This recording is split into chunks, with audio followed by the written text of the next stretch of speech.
स्वागत देश विदेश ਵਿੱਚ ਬੈਠੇ ਸਾਰੇ ਦਰਸ਼ਕਾਂ ਨੂੰ ਜੀ ਆਇਆਂ ਆਖਦੇ ਹਾਂ, ਨਿੱਘਾ ਸਵਾਗਤ ਕਰਦੇ ਹਾਂ ਜੀ ਤੁਹਾਡੇ ਆਪਣੇ ਮਨਪਸੰਦ ਪ੍ਰੋਗਰਾਮ ਗੱਲਾਂ ਤੇ ਗੀਤ ਵਿੱਚ। ਮੈਂ ਹਾਂ ਨਵਜੋਤ ਕੌਰ। ਅਕਸਰ ਅਸੀਂ ਆਪਣੇ ਬਜ਼ੁਰਗਾਂ ਨੂੰ ਕਹਿੰਦੇ ਸੁਣਿਆ ਵੀ ਕੱਲ੍ਹ ਕੀ ਖਾਧਾ ਸੀ ਜਿਹੜਾ ਅੱਜ ਤਬੀਅਤ ਵਿਗੜ ਗਈ। ਕਿਸੇ ਨੀਮ ਹਕੀਮ ਦੇ ਕੋਲ ਖੜ ਕੇ ਤੇ ਨਬਜ਼ ਟੋਹ ਕੇ ਦੱਸ ਦਿੰਦੇ ਸੀ ਵੀ ਇਹਨੇ ਕੁਛ ਇੱਦਾਂ ਦਾ ਊਟ ਪਟਾਂਗ ਜਿਹਾ ਖਾਧਾ ਜਿਹਦੇ ਕਰਕੇ ਇਹਦਾ ਜਿਹੜਾ ਹਾਜ਼ਮਾ ਹੈ ਖਰਾਬ ਹੋ ਗਿਆ, ਇਹਦੀ ਸਿਹਤ ਖਰਾਬ ਹੈ, ਵਿਗੜ ਗਈ ਹੈ। ਚਲਦਿਆਂ ਚਲਦਿਆਂ ਤਰੱਕੀ ਦੇ ਰਾਹ 'ਤੇ ਨਿਕਲਦਿਆਂ ਵੱਡੀਆਂ ਵੱਡੀਆਂ ਉੱਚੀਆਂ ਇਮਾਰਤਾਂ ਜਿਨ੍ਹਾਂ ਨੂੰ ਅਸੀਂ ਹੌਸਪੀਟਲ ਜਾਂ ਹਸਪਤਾਲ ਕਹਿੰਦੇ ਹਾਂ, ਇਹ ਸਾਡੀ ਜ਼ਿੰਦਗੀ ਦਾ ਜ਼ਰੂਰੀ ਹਿੱਸਾ ਵੀ ਨੇ ਅਤੇ ਇੰਨੇ ਕੁ ਜ਼ਰੂਰੀ ਹੋ ਗਏ ਕਿ ਹੁਣ ਸਾਨੂੰ ਪੈਰ 'ਤੇ ਇਹਨਾਂ ਦੀ ਲੋੜ ਪੈ ਗਈ। ਅਸੀਂ ਉਹ ਪੁਰਾਣੇ ਸਮਿਆਂ 'ਚੋਂ ਨਿਕਲ ਕੇ ਅਤੇ ਇਹਨਾਂ ਦੇ ਦਫ਼ਤਰਾਂ ਦੇ ਅੰਦਰ ਚਲੇ ਗਏ। ਉਹਦੇ ਵਿੱਚੋਂ ਇੱਕ ਉਹ ਪੁਰਾਣੀ ਪੱਧਤੀ ਸੀ ਜਿਹਨੂੰ ਅਸੀਂ ਆਯੁਰਵੇਦ ਕਹਿੰਦੇ ਸੀ। ਕਹਿੰਦੇ ਹਾਂ ਅਤੇ ਅਗਾਂਹ ਵੀ ਕਹਿੰਦੇ ਰਹਾਂਗੇ, ਕਿਉਂਕਿ ਐਸੀ ਪੱਧਤੀ ਹੈ ਜਿਹੜੀ ਸਾਡੀ ਜੀਵਨ ਸ਼ੈਲੀ ਨੂੰ ਸੋਹਣੇ ਤਰੀਕੇ ਦੇ ਨਾਲ ਬਿਹਤਰ ਸਰੂਪ ਦੇ ਕੇ ਕਾਮਯਾਬ ਜ਼ਿੰਦਗੀ ਵੱਲ ਲੈ ਕੇ ਜਾ ਵੀ ਰਹੀ ਹੈ ਅਤੇ ਅਗਾਂਹ ਵੀ ਲੈ ਕੇ ਜਾਏਗੀ। ਅਤੇ ਅਸੀਂ ਇਹਨੂੰ ਆਪਣੇ ਜੀਵਨ ਦੇ ਵਿੱਚ ਕਿੰਨਾ ਜ਼ਰੂਰੀ ਸਮਝਦੇ ਹਾਂ, ਜ਼ਰੂਰੀ ਹੈ ਵੀ ਹੈ ਕਿ ਨਹੀਂ, ਕਿਉਂ ਪੈਰ 'ਤੇ ਸਾਨੂੰ ਹੁਣ ਵੀ ਅੱਜ ਵੀ ਇਸ ਆਯੁਰਵੇਦ ਦੀ ਲੋੜ ਪੈਂਦੀ ਹੈ। ਅਤੇ ਆਯੁਰਵੇਦ ਦਾ ਅਤੇ ਨਾਲ ਉਹਦੇ ਵਿੱਚ ਜਿਹੜਾ ਮੇਨ ਅੱਜ ਕੱਲ੍ਹ ਜਿਹਦਾ ਜ਼ਿਆਦਾ ਰੁਝਾਨ ਹੈ ਉਹ ਹੈ ਪੰਚਕਰਮਾ। ਇਹ ਹੈ ਕਿ ਇਹ ਕਿੱਥੇ ਕਿੱਥੇ ਸਾਡੇ ਲਈ ਲਾਭਦਾਇਕ ਹੈ, ਕਿਵੇਂ ਵਰਤ ਸਕਦੇ ਹਾਂ, ਇਹਦੇ ਬਾਰੇ ਬਰੀਕੀਆਂ ਦੇ ਵਿੱਚ ਜਾਣਕਾਰੀ ਅੱਜ ਦੇ ਇਸ ਪ੍ਰੋਗਰਾਮ ਗੱਲਾਂ ਤੇ ਗੀਤ ਵਿੱਚ ਹਾਸਿਲ ਕਰਾਂਗੇ। ਮਾਹਿਰ ਮਹਿਮਾਨ ਡਾਕਟਰ ਯੋਗੇਸ਼ ਸਹਿਗਲ ਸਾਡੇ ਪ੍ਰੋਗਰਾਮ ਦੇ ਵਿੱਚ ਇਸ ਵੇਲੇ ਸਟੂਡੀਓ ਦੇ ਵਿੱਚ ਤਸ਼ਰੀਫ ਫਰਮਾ ਨੇ ਜੀ, ਜਿਹੜੇ ਕਿ ਮੈਡੀਕਲ ਅਫਸਰ ਨੇ ਆਯੁਰਵੇਦ ਦੇ ਵਿੱਚ ਔਰ ਲੰਮੇ ਅਰਸੇ ਤੋਂ ਇਸ ਪੱਧਤੀ ਦੇ ਨਾਲ ਜੁੜੇ ਹੋਏ ਨੇ, ਆਪਣੀ ਵਿਦਿਅਕ ਯੋਗਤਾ ਦੇ ਅਨੁਸਾਰ, ਉਸ ਤੋਂ ਬਾਅਦ ਤਜਰਬੇ ਦੇ ਨਾਲ, ਔਰ ਕਈਆਂ ਨੂੰ ਇਹ ਜ਼ਿੰਦਗੀ ਦਾ ਜਿਹੜਾ ਅਨਮੋਲ ਤੋਹਫਾ ਉਹ ਇਸ ਆਯੁਰਵੇਦ ਦੇ ਰੂਪ ਦੇ ਵਿੱਚ ਉਹ ਦੇ ਚੁੱਕੇ ਨੇ। ਸਰ ਬਹੁਤ ਬਹੁਤ ਸਵਾਗਤ ਸਟੂਡੀਓ ਦੇ ਵਿੱਚ। ਸਾਰੇ ਦਰਸ਼ਕਾਂ ਨੂੰ ਮੇਰੀ ਸਤਿ ਸ਼੍ਰੀ ਅਕਾਲ। ਸਾਡੀ ਰੋਜ਼ਮਰਰਾ ਦੀ ਜ਼ਿੰਦਗੀ ਦੇ ਵਿੱਚ ਕਿਤੇ ਨਾ ਕਿਤੇ ਇਹ ਚੀਜ਼ਾਂ ਚੱਲਦੀਆਂ ਸਾਡੇ ਨਾਲ। ਅੱਜ ਸਿਰ ਦੁਖਦਾ ਏ, ਅੱਜ ਮੈਂ ਠੀਕ ਨਹੀਂ ਹਾਂ, ਅੱਜ ਆਹ ਚੀਜ਼ ਹੈ, ਅੱਜ ਉਹ ਚੀਜ਼ ਹੈ, ਪੁਰਾਣੇ ਸਮੇਂ ਤੋਂ ਚੱਲਦੀਆਂ ਆ ਰਹੀਆਂ, ਪਰ ਹੁਣ ਉਹਨਾਂ ਦੇ ਜਿਹੜੇ ਨਾਮ ਬਦਲ ਗਏ ਨੇ ਅਤੇ ਅੱਗੋਂ ਉਹਨਾਂ ਦੀਆਂ ਕਹਿ ਲਓ ਕਿ ਟਾਈਪਸ ਬਣ ਗਈਆਂ। ਅਤੇ ਪਰ ਉਹ ਜਿਹੜੀ ਪੱਧਤੀ ਹੈ ਆਯੁਰਵੇਦ, ਇਹ ਸ਼ੁਰੂ ਤੋਂ ਲੈ ਕੇ ਹੁਣ ਤੱਕ ਚੱਲਦੀ ਆਈ ਸਾਡੇ ਨਾਲ। ਅਤੇ ਪਹਿਲਾਂ ਤਾਂ ਇਹੀ ਦੱਸੋ ਸਾਨੂੰ ਵੀ ਆਯੁਰਵੇਦ ਅਤੇ ਆਯੁਰਵੇਦ ਦੀ ਸਾਡੀ ਜ਼ਿੰਦਗੀ ਦੇ ਵਿੱਚ ਇਹ ਆਇਆ ਕਦੋਂ, ਇਹ ਕਿਹੜੀ ਪੱਧਤੀ ਹੈ? ਦੇਖੋ ਮੈਮ, ਇਹਦਾ ਨਾਮ ਦੇਖੋ, ਜਿਸ ਤਰ੍ਹਾਂ ਆਪਾਂ ਕਹਿ ਰਹੇ ਹਾਂ ਆਯੁਰਵੇਦ, ਠੀਕ ਹੈ ਨਾ। ਆਯੁਰਵੇਦ ਮੀਨਸ ਕਿ ਵੇਦ ਮੀਨਸ ਐਕਚੁਅਲੀ ਕੋਈ ਵੀ ਟੈਕਸਟ ਬੁੱਕ ਜਿਸ ਨੂੰ ਅਸੀਂ ਕਹਿੰਦੇ ਹਾਂ ਨਾ, ਅਤੇ ਆਯੂ ਦੇ ਨਾਲ ਜਿਹੜਾ ਕੰਸਰਨ ਹੈ, ਜਿਹੜੀ ਸਾਡੀ ਜ਼ਿੰਦਗੀ ਬਾਰੇ, ਸਾਡੀ ਲਾਈਫ ਨੂੰ ਅਸੀਂ ਕਿਸ ਤਰ੍ਹਾਂ ਜੀਣਾ ਹੈ, ਉਹਦੇ ਬਾਰੇ ਜਿਹਦਾ ਗਿਆਨ ਜਿਹੜਾ ਹੈ, ਜਿਹੜੀ ਉਹਦੀ ਨੌਲੇਜ ਹੈ, ਉਹਨੂੰ ਹੀ ਅਸੀਂ ਆਯੁਰਵੇਦ ਕਿਹਾ ਵਾ। ਸਾਡੇ ਸ਼ਾਸਤਰਾਂ 'ਚ 4 ਵੇਦ ਸੀਗੇ, ਉਹਨਾਂ ਵੇਦਾਂ ਵਿੱਚੋਂ ਇੱਕ ਅਥਰਵ ਵੇਦ ਸੀਗਾ, ਉਹਦੇ ਵਿੱਚੋਂ ਇਹ ਨਿਕਲਿਆ ਹੈ ਆਯੁਰਵੇਦ, ਠੀਕ ਹੈ।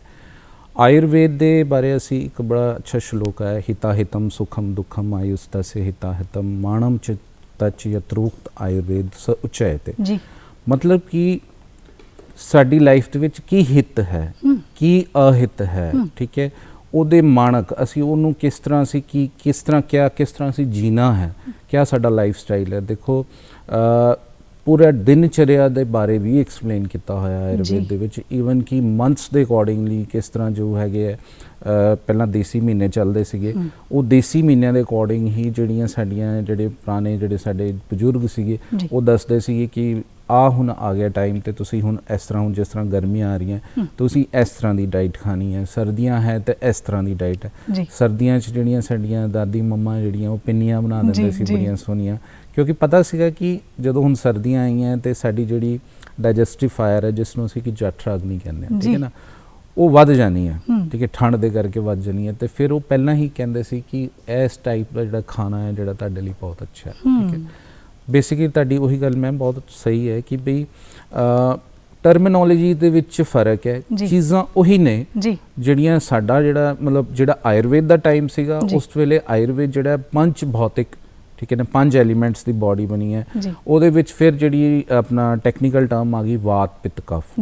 ਬੇਸਿਕਲੀ ਜਿਹੜਾ ਵਾਤ ਪਿੱਤ ਕਫ ਹੈ ਉਹਦਾ ਬੇਸ ਵੀ ਜਿਹੜਾ ਹੈ ਪੰਜ ਭੌਤਿਕ ਹੈ, ਜਿਹੜੀ ਨਾ ਆਕਾਸ਼ ਹੈ, ਵਾਯੂ ਹੈ, ਅਗਨੀ ਹੈ, ਜਲ ਹੈ, ਪ੍ਰਿਥਵੀ, ਬੇਸ ਉਹੀ ਹੈ। ਠੀਕ ਹੈ, ਤਾਂ ਵਾਤ ਪਿੱਤ ਕਫ ਜਿਹੜੀ ਹੈ ਇੱਕ ਮੈਡੀਕਲ ਟਰਮੀਨੋਲੋਜੀ ਉਸ ਟਾਈਮ ਦੀ ਸੀ ਜਿਹਦੇ ਤੇ ਅਸੀਂ ਕੰਮ ਕਰਦੇ ਸੀ ਜੀ। ਇਹ ਆਯੁਰਵੇਦ ਜਿਹੜਾ ਇਹਨਾਂ ਸਾਰੀਆਂ ਚੀਜ਼ਾਂ ਦੇ ਨਾਲ ਇਹਨਾਂ ਨੂੰ ਡੀਲ ਕਰਦਾ ਤੇ ਇਹ ਸਾਰੀਆਂ ਚੀਜ਼ਾਂ ਦਾ ਜਿਹੜਾ ਸਮਾਧਾਨ ਹੈ ਇਹ ਤੁਹਾਨੂੰ ਇਹਦੇ ਚੋਂ ਲੱਭਦਾ ਹੈ। ਬਿਲਕੁਲ। ਤੇ ਉਸ ਤੋਂ ਬਾਅਦ ਜਦੋਂ ਅਸੀਂ ਆਉਂਦੇ ਹਾਂ ਆਯੁਰਵੇਦ ਦੀ ਅਗਾਂਹ ਵਾਲੀ ਪੱਧਤੀ ਵੱਲ ਆ ਗਏ ਅਸੀਂ, ਜਿਹਦਾ ਪ੍ਰਚਲਨ ਬਹੁਤ ਹੈ ਇਸ ਵੇਲੇ। ਸੁਣੋਗੇ ਅਸੀਂ ਡਾਕਟਰਸ ਜਾਂ ਵੱਡੀਆਂ ਵੱਡੀਆਂ ਜਿਹੜੀਆਂ ਸਲਿਪਸ ਦਵਾਈਆਂ ਖਾ ਕੇ ਪਰੇਸ਼ਾਨ, ਤੇ ਉਸ ਤੋਂ ਬਾਅਦ ਫਿਰ ਉਹ ਕਹਿੰਦੇ ਨੇ ਅੱਛਾ ਫਿਰ ਹੁਣ ਇੱਕ ਇਹ ਕੋਸ਼ਿਸ਼ ਵੀ ਕਰਕੇ ਦੇਖ ਲਓ, ਹੁਣ ਆਯੁਰਵੇਦ ਵਾਲੇ ਪਾਸੇ ਆ ਕੇ ਦੇਖ ਲਓ। ਤੇ ਉੱਥੇ ਜਦੋਂ ਜਾਂਦੇ ਨੇ ਤੇ ਉੱਥੇ ਇੱਕ ਵੱਡੀ ਜਿਹੜੀ ਫਰੇਜ਼, ਇੱਕ ਨਾਮ ਪੰਚਕਰਮਾ, ਉਹਦੇ ਬਾਰੇ ਉਹਨਾਂ ਨੂੰ ਕਿਹਾ ਜਾਂਦਾ ਹੈ। ਤੇ ਹੁਣ ਇਹ ਪੰਚਕਰਮਾ ਕੀ ਹੈ? ਮੈਮ ਪੰਚਕਰਮਾ ਦੀ ਜਿਹੜੀ ਅਸੀਂ ਕਹਿੰਦੇ ਨਾ ਕਿ ਸਟਾਰਟ ਤਾਂ ਹੁਣ ਇਸ ਵੇਲੇ ਬਹੁਤ ਜ਼ਿਆਦਾ ਪ੍ਰਚਲਿਤ ਹੈ, ਲੇਕਿਨ ਬੇਸਿਕਲੀ ਸਾਡੀ ਜਿਹੜੀ ਟੈਕਸਟ ਬੁੱਕਸ ਹੈ, ਚਰਕ ਸੰਹਿਤਾ ਜਿਹੜੀ ਹੈ ਉਹਦੇ ਵਿੱਚ ਹਰ ਟ੍ਰੀਟਮੈਂਟ ਦੇ ਵਿੱਚ ਉਹਨਾਂ ਨੇ ਦੋਨੋਂ ਚੀਜ਼ਾਂ ਹੈ, ਇੱਕ ਸ਼ੋਧਨ ਕਿਰਿਆ ਹੈਗੀ ਹੈ, ਇੱਕ ਸ਼ਮਨ ਕਿਰਿਆ ਜੀ। ਸ਼ਮਨ ਕਿਰਿਆ ਜਿਹੜੀ ਕਿ ਅਸੀਂ ਮੈਡੀਸਿਨ ਦੇ ਨਾਲ ਕਰਦੇ ਹਾਂ, ਜਿਹਨੂੰ ਅਸੀਂ ਕੰਜ਼ਰਵੇਟਿਵ ਟ੍ਰੀਟਮੈਂਟ ਅੱਜ ਕੱਲ੍ਹ ਦੇ ਜ਼ਮਾਨੇ 'ਚ ਕਹਾਂਗੇ। ਸ਼ੋਧਨ ਕਿਰਿਆ ਜਿਹੜੀ ਹੈਗੀ ਡਿਟੌਕਸੀਫਾਈ ਕਰਨਾ, ਠੀਕ ਹੈ। ਤੋ ਇਹ ਅੱਜ ਦਾ ਨਹੀਂ ਚੱਲਿਆ ਆ ਰਿਹਾ, ਇਹ ਕੋਈ ਨਵੀਂ ਚੀਜ਼ ਨਹੀਂ ਹੈ। ਸ਼ੁੱਧੀਕਰਨ ਜਿਹੜੀ ਹੈ ਇਹ ਅੱਜ ਦੀ ਨਹੀਂ, ਉਦੋਂ ਹੀ ਟੈਕਸਟ ਬੁੱਕ 'ਚ ਲਿਖਿਆ ਸੀ। ਕੋਈ ਵੀ ਪ੍ਰੋਬਲਮ ਆਉਂਦੀ ਸੀ, ਕੋਈ ਵੀ ਵੱਡਾ ਰੋਗ ਲੱਗਦਾ ਸੀ ਤੇ ਉਹ ਕਹਿੰਦੇ ਸੀ ਪੰਚਕਰਮਾ ਕਰੋ ਜੀ, ਪਹਿਲਾਂ ਇਹਦਾ ਪੰਚਕਰਮਾ ਕਰੋ, ਉਸ ਤੋਂ ਬਾਅਦ ਸ਼ਮਨ ਚਿਕਿਤਸਾ ਜਿਹੜੀ ਹੈ ਉਹਦੇ ਤੇ ਆਉਂਦਾ ਸੀ। ਠੀਕ ਹੈ, ਤੋ ਇਹ ਹੁਣ ਜਿਹੜਾ ਹੈ ਕਿਉਂਕਿ ਪਪੂਲਰ ਹੋ ਗਿਆ, ਠੀਕ ਹੈ, ਲੇਕਿਨ ਇਹਦੇ ਵਿੱਚ ਆਪਾਂ ਇਹ ਕਹਾਂਗੇ ਪਹਿਲਾਂ ਅਸੀਂ ਕੋਸ਼ਿਸ਼ ਇਹੀ ਕਰਦੇ ਹਾਂ, ਅਗਰ ਛੋਟੇ ਮੋਟੇ ਰੋਗ ਨੇ ਤਾਂ ਫਿਰ ਅਸੀਂ ਉਹਦੇ ਵਿੱਚ ਕਹਿੰਦੇ ਕਿ ਸ਼ਮਨ ਚਿਕਿਤਸਾ ਹੀ ਚੱਲੋ, ਕਿ ਕੰਜ਼ਰਵੇਟਿਵ ਟ੍ਰੀਟਮੈਂਟ। ਲੇਕਿਨ ਕਿਉਂਕਿ ਹੁਣ ਮਲਟੀਪਲ ਪ੍ਰੋਬਲਮਸ ਆ ਗਈਆਂ ਮੈਮ, ਇੱਕ ਰੋਗ ਨਹੀਂ ਹੈਗਾ। ਕਿਸੇ ਨੂੰ ਇੱਕ ਰੋਗ ਡਾਇਬਟੀਜ਼ ਹੈ, ਡਾਇਬਟੀਜ਼ ਨਾਲ ਹਾਈਪਰਟੈਂਸ਼ਨ ਵੀ ਹੈਗੀ ਹੈ, ਫਿਰ ਉਸ ਤੋਂ ਬਾਅਦ ਲੀਵਰ ਦੀ ਵੀ ਪ੍ਰੋਬਲਮ ਆ ਰਹੀ ਹੈ, ਮਲਟੀਪਲ ਕਿਡਨੀਜ਼ ਦੀ ਵੀ ਪ੍ਰੋਬਲਮ ਆ ਗਈ। ਤਾਂ ਮਲਟੀਪਲ ਰੋਗ ਜਿਹੜੇ ਹੈਗੇ, ਮਲਟੀਪਲ ਆਰਗਨ ਫੇਲਰ ਜਾਂ ਮਲਟੀਪਲ ਪ੍ਰੋਬਲਮਸ ਆਉਂਦੀਆਂ, ਉਹ ਫਿਰ ਕ੍ਰੋਨਿਕ ਬਣ ਜਾਂਦੀਆਂ। ਠੀਕ ਹੈ, ਹੁਣ ਉਹ ਕ੍ਰੋਨਿਸਿਟੀ ਨੂੰ ਠੀਕ ਕਰਨ ਵਾਸਤੇ ਪਹਿਲਾਂ ਸਾਨੂੰ ਸ਼ੋਧਨ ਕਿਰਿਆ ਹੀ ਕਰਨੀ ਪੈਂਦੀ ਹੈਗੀ ਹੈ ਕਿ ਉਸ ਇਹ ਵੀ ਹੈ ਕਿ ਵੀ ਆਪਾਂ ਹਰ ਚੀਜ਼ 'ਚ ਇੱਕਦਮ ਸ਼ੋਧਨ ਕਿਰਿਆ ਨਹੀਂ, ਕਿ ਉਹ ਡਿਜ਼ੀਜ਼ ਹੈ ਅੱਜ ਕੱਲ੍ਹ ਦੇ ਵਿੱਚ ਜੋ ਉਹਨੂੰ ਕਹਿੰਦੇ ਉਹਨੂੰ ਅਸੀਂ ਕੰਪੇਅਰ ਕਰਦੇ ਹਾਂ ਕਿ ਇਹ ਪੁਰਾਣੀ, ਜਿੱਦਾਂ ਹੁਣ ਸਪੋਜ਼ ਕਰੋ ਸਿੰਪਲੀ ਡਾਇਬਟੀਜ਼ ਹੈਗੀ ਹੈ, ਡਾਇਬਟੀਜ਼ ਨੂੰ ਅਸੀਂ ਪਹਿਲਾਂ ਪ੍ਰਮੇਹ ਰੋਗ ਦੇ ਵਿੱਚ ਲੈਂਦੇ ਸੀ। ਪ੍ਰਮੇਹ ਰੋਗ ਦੇ ਬਾਰੇ ਜੋ ਉਹਦੀਆਂ ਜਿਹੜੀਆਂ ਸਿੰਪਟਮਸ ਹੈ ਬਿਲਕੁਲ ਸੇਮ ਹੈ ਜੋ ਡਾਇਬਟੀਜ਼ ਹੈ। ਠੀਕ ਹੈ ਨਾ, ਪ੍ਰਮੇਹ ਦੇ ਵਿੱਚ ਉਹਨਾਂ ਨੇ ਕਿੰਨੇ ਹੀ ਬ੍ਰੌਡ ਟਰਮ ਰੱਖੀ ਸੀਗੀ, ਤੇ ਉਹਦੇ ਵਿੱਚ ਪ੍ਰਮੇਹ ਦੇ ਵਿੱਚ ਅੱਗੋਂ ਮਧੂਮੇਹ ਰੱਖਿਆ ਸੀਗਾ। ਮਧੂਮੇਹ ਨੂੰ ਉਹਨਾਂ ਨੇ ਡਾਇਬਟੀਜ਼ ਮੈਲਾਈਟਸ ਕਿਹਾ, ਡਾਇਬਟੀਜ਼ ਇਨਸਿਪਿਡਸ ਵੀ ਹੈ, ਉਹ ਕਿਸੇ ਹੋਰ ਪ੍ਰਮੇਹ ਰੋਗ ਦੇ ਵਿੱਚ ਆਉਂਦਾ। ਇੱਦਾਂ ਮਤਲਬ ਟਰਮੀਨੋਲੋਜੀ ਸੀ ਜੋ ਅੱਜ ਕੱਲ੍ਹ ਕੁਛ ਡਿਫਰੈਂਟ ਟਰਮੀਨੋਲੋਜੀ, ਮਤਲਬ ਅੱਜ ਕੱਲ੍ਹ ਮਾਡਰਨ ਟਰਮੀਨੋਲੋਜੀ ਜੋ ਚੱਲਦੀ ਹੈ ਉਹ ਹੈ ਹੀ ਹੈ। ਠੀਕ ਹੈ, ਬਟ ਸਾਡਾ ਫਰਜ਼ ਕੀ ਹੈ ਐਜ਼ ਏ ਆਯੁਰਵੈਦਿਕ ਡਾਕਟਰਸ ਦਾ ਕਿ ਸਾਨੂੰ ਮੈਕਸਿਮਮ ਜਿਹੜਾ ਹੈ ਕੰਪੇਅਰ ਕਰਨਾ ਚਾਹੀਦਾ ਕਿ ਜੋ ਮਾਡਰਨ ਸਾਇੰਸ ਹੈ, ਸਾਡੇ ਪੁਰਾਣੇ ਸ਼ਾਸਤਰਾਂ ਦੇ ਵਿੱਚ ਇਹਦੇ ਬਾਰੇ ਕੀ ਲਿਖਿਆ ਸੀ। ਠੀਕ ਹੈ ਨਾ, ਕਿਉਂਕਿ ਉਸ ਟਾਈਮ ਤੇ ਸਾਧੇ ਅਸਾਧੇ ਰੋਗਾਂ ਦੀ ਪੂਰੀ ਡਿਸਕ੍ਰਿਪਸ਼ਨ ਜਿਹੜੀ ਹੈ ਉਹ ਸੀਗੀ। ਤੁਸੀਂ ਸਾਧੇ ਅਸਾਧੇ ਦੀ ਗੱਲ ਕੀਤੀ ਹੈ। ਸਾਧੇ ਜਿੱਥੋਂ ਤੱਕ ਮਤਲਬ ਮੇਰੀ ਜਾਣਕਾਰੀ ਹੈ, ਸਾਧੇ ਕਿ ਜਿਹੜੇ ਜਲਦੀ ਤੁਸੀਂ ਇਹਨਾਂ ਨੂੰ ਕਿਉਰ ਕਰ ਸਕਦੇ ਹੋ, ਠੀਕ ਕਰ ਸਕਦੇ ਹੋ, ਤੇ ਅਸਾਧੇ ਜਿਹਨੂੰ ਅਸੀਂ ਕ੍ਰੋਨਿਕ ਦਾ ਨਾਂ ਦੇ ਦਿੰਦੇ ਹਾਂ। ਹਾਂਜੀ, ਕ੍ਰੋਨਿਕ। ਦੇਖੋ ਸਾਧੇ ਰੋਗ ਦੇ ਵਿੱਚ ਦੋ ਕੈਟਾਗਰੀਜ਼ ਜਿਹੜੀਆਂ ਆਯੁਰਵੇਦ 'ਚ ਸੀ, ਇੱਕ ਸੁਖ ਸਾਧੇ ਸੀਗੀ, ਇੱਕ ਕ੍ਰਿਚ ਸਾਧੇ ਸੀਗੀ। ਅਸਾਧੇ ਦੇ ਵਿੱਚ ਦੋ ਕੈਟਾਗਰੀਜ਼ ਦੱਸੀਆਂ ਸੀ, ਇੱਕ ਯਾਪਯ ਤੇ ਪ੍ਰਤਿਆਖੇ ਜਿਹੜਾ ਹੈ ਨਾ ਉਹ ਸੀਗਾ। ਤੇ ਮਤਲਬ ਕਿ ਅਸਾਧੇ ਵਿੱਚ ਕਿ ਜਿਹੜੇ ਜਾਂ ਤਾਂ ਮੈਡੀਸਿਨ ਦੇ ਨਾਲ ਠੀਕ ਰਹਿੰਦੇ ਨੇ, ਠੀਕ ਹੈ, ਜਾਂ ਤਾਂ ਬਿਲਕੁਲ ਹੀ ਇਨਕਿਊਰੇਬਲ ਹੈਗੇ, ਜਿੱਦਾਂ ਕਿ ਕੈਂਸਰਸ ਨੂੰ, ਅਰਬੁਦ ਰੋਗ ਜਿਹੜੇ ਹੈ ਅੱਜ ਕੱਲ੍ਹ ਆਪਾਂ ਕੈਂਸਰਸ ਕਹਿੰਦੇ ਹਾਂ, ਅਰਬੁਦ ਰੋਗਾਂ ਨੂੰ ਉਸ ਟਾਈਮ ਤੇ ਅਸਾਧੇ ਮੰਨਿਆ ਗਿਆ ਸੀਗਾ। ਠੀਕ ਹੈ, ਤੇ ਬਟ ਉਹਨਾਂ ਨੇ ਇਹ ਵੀ ਕਿਹਾ ਸੀ ਕਿ ਅਗਰ ਅਸੀਂ ਇਹਨਾਂ ਦੀ ਰਿਗਰਸ ਇਹਨਾਂ ਨੂੰ ਠੀਕ ਰੀਕਰੈਂਟਲੀ ਇਹਨੂੰ ਠੀਕ ਕਰਨ ਦੀ ਕੋਸ਼ਿਸ਼ ਕਰਾਂਗੇ, ਬਾਰ-ਬਾਰ ਅਸੀਂ ਅਗਰ ਟ੍ਰੀਟਮੈਂਟ ਕਰੀ ਜਾਵਾਂਗੇ ਤੇ ਜਿਹੜੇ ਅਸਾਧੇ ਰੋਗ ਨੇ ਉਹ ਸੁਖ ਸਾਧੇ ਯਾਨੀ ਕਿ ਸਾਧੇ ਦੀ ਕੈਟਾਗਰੀ 'ਚ ਆ ਜਾਂਦੇ। ਸਾਧੇ ਦੇ ਵਿੱਚ ਕੀ ਕ੍ਰਿਚ ਸਾਧੇ ਯਾਨੀ ਥੋੜਾ ਟਾਈਮ ਲਾ ਕੇ ਠੀਕ ਹੁੰਦੇ ਨੇ, ਸੁਖ ਸਾਧੇ ਯਾਨੀ ਜਿਹੜੇ ਜਲਦੀ ਠੀਕ ਹੋ ਜਾਂਦੇ ਆ। ਤੇ ਜਦੋਂ ਉਹ ਇਸ ਕੈਟਾਗਰੀ ਦੇ ਵਿੱਚ ਆਣਗੇ, ਕ੍ਰਿਚ ਸਾਧੇ ਤੇ ਮਤਲਬ ਪਹਿਲਾਂ ਕ੍ਰਿਚ ਸਾਧੇ ਦੀ ਕੈਟਾਗਰੀ 'ਚ ਆਏਗਾ, ਫਿਰ ਉਹ ਸੁਖ ਸਾਧੇ ਦੀ ਕੈਟਾਗਰੀ 'ਚ ਆ ਕੇ ਫਿਰ ਉਹ ਠੀਕ ਹੋ ਜਾਂਦਾ। ਪਰ ਇਸ ਚੀਜ਼ ਨੂੰ ਬਹੁਤ ਟਾਈਮ ਲੱਗਦਾ ਹੈ ਜਿਹੜੇ ਅਸਾਧੇ ਰੋਗ ਹੈਗੇ ਨਾ। ਆਪਾਂ ਨੂੰ ਇਹ ਪਤਾ ਹੋਣਾ ਚਾਹੀਦਾ ਕਿਹੜਾ ਰੋਗ ਸਾਧੇ ਹੈ, ਕਿਹੜਾ ਅਸਾਧੇ ਹੈ। ਜਿੱਦਾਂ ਹੁਣ ਡਾਇਬਟੀਜ਼, ਯਾਪੇ ਦੀ ਮੈਂ ਤੁਹਾਨੂੰ ਗੱਲ ਨਹੀਂ ਦੱਸੀ।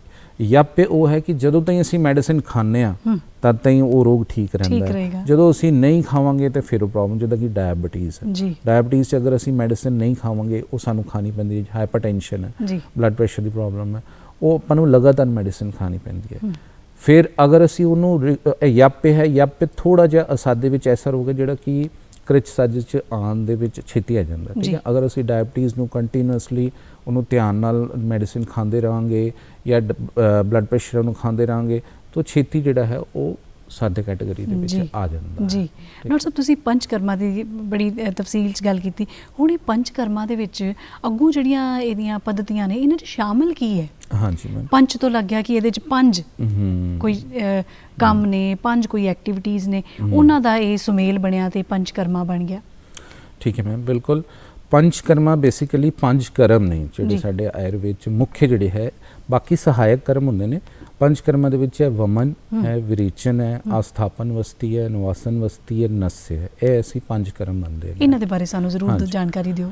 ਵਮਨ ਜਿਹੜਾ ਹੁੰਦਾ, ਅਸੀਂ ਜਿੱਦਾਂ ਥੈਰਾਪੈਟਿਕਲੀ ਅਸੀਂ ਵੋਮਿਟਿੰਗ ਇੰਡਿਊਸ ਜਿਹੜੀ ਹੈ ਉਹ ਕੀਤੀ ਜਾਂਦੀ ਹੈ। ਹਾਂ, ਵਿਰੇਚਨ ਹੁੰਦਾ ਕਿ ਜਿਸ ਤਰ੍ਹਾਂ ਪੇਸ਼ੈਂਟ ਨੂੰ ਜਿਹੜਾ ਹੈਗਾ ਅਸੀਂ ਮੋਸ਼ਨਸ ਜਿਹੜੇ ਹੈਗੇ ਆ ਉਹ ਲਗਾ ਦਿੱਤੇ ਜਾਂਦੇ ਆ, ਠੀਕ ਹੈ।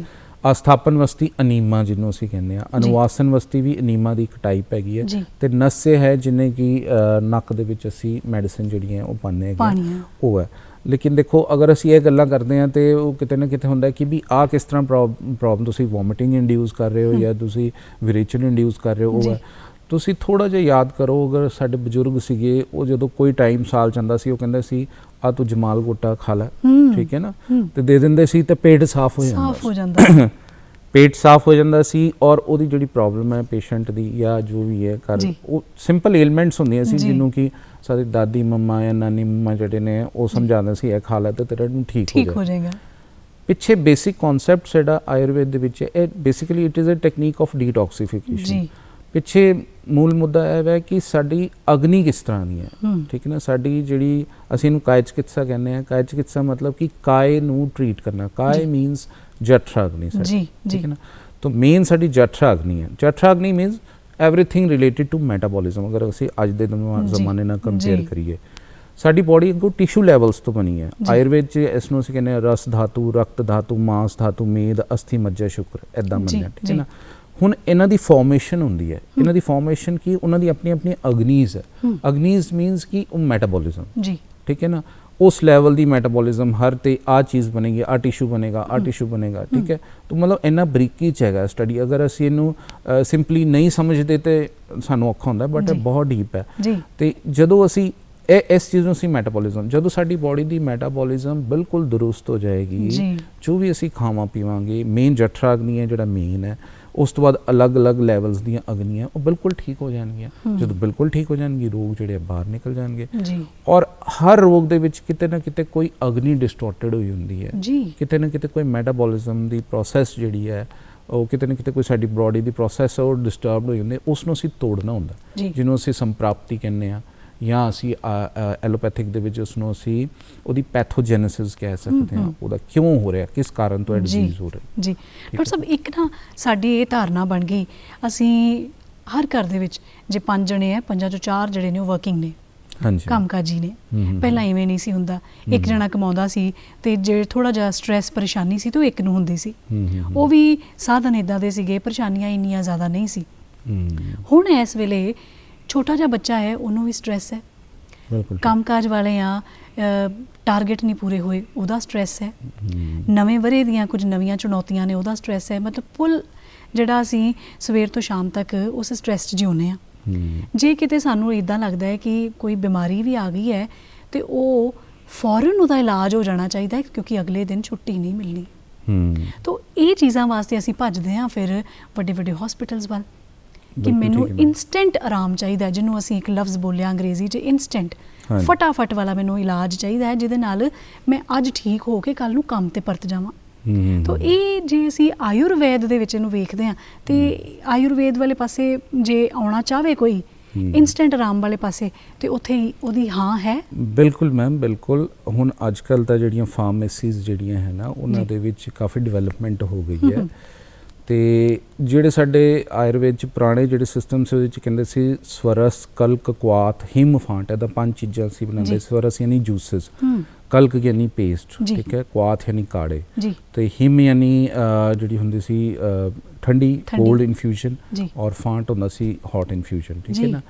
ਪਰ ਹੁਣ ਅਸੀਂ ਉਹਦੇ 'ਚ ਹੋਰ ਮੋਡਰੇਸ਼ਨਸ ਆ ਗਈਆਂ, ਜਿੱਦਾਂ ਕਿ ਹੁਣ ਜਿੰਨੇ ਫਾਰਮੇਸੀਜ਼ ਹੈ ਅਗਰ ਹੁਣ ਟੈਬਲੇਸ਼ਨ ਫਾਰਮ ਕਰਦੇ ਜਾਂ ਕੈਪਸੂਲ ਫਾਰਮੇਸ਼ਨ ਜਿਹੜੀ ਹੁੰਦੀਆਂ ਉਹ ਐਕਸਟ੍ਰੈਕਟ ਦੀ ਹੁੰਦੀਆਂ ਜੀ, ਯਾਨੀ ਕਿਸੇ ਵੀ ਅਸੀਂ ਹਰਬ ਹੈ ਜਾਂ ਕੋਈ ਵੀ ਜੜੀ ਬੂਟੀ ਹੈ ਉਹਦਾ ਅਸੀਂ ਐਕਸਟ੍ਰੈਕਟ ਕੱਢਣ ਉਹਦਾ ਅਸਰ ਕੱਢਿਆ, ਉਹਦਾ ਅਰਕ ਕੱਢਿਆ। ਹਾਂ, ਅਰਕ, ਬਿਲਕੁਲ ਅਰਕ ਵੀ ਹੁੰਦੇ ਸੀਗੇ, ਲੇਕਿਨ ਹੁਣ ਇੱਕ ਨਵੀਂ ਜਿਹੜੀ ਹੈ ਇਨੋਵੇਸ਼ਨ ਹੋਈ ਹੈ ਕਿ ਐਕਸਟ੍ਰੈਕਟ ਫਾਰਮੇਸ਼ਨ। ਐਕਸਟ੍ਰੈਕਟ ਕੀ ਹੁੰਦਾ ਸੀ ਕਿ ਉਹ ਉਹਦੇ ਵਿੱਚ ਕੋਈ ਉਹ ਪਾਰਟਿਕੂਲਰ ਚੀਜ਼ ਨਹੀਂ ਕੱਢਣੀ, ਉਸ ਪੂਰੇ ਨੂੰ ਐਕਸਟ੍ਰੈਕਟ ਯਾਨੀ ਜੋ ਕਿ ਫਾਸਟਲੀ ਐਕਟ ਕਰਦਾ, ਠੀਕ ਹੈ ਨਾ।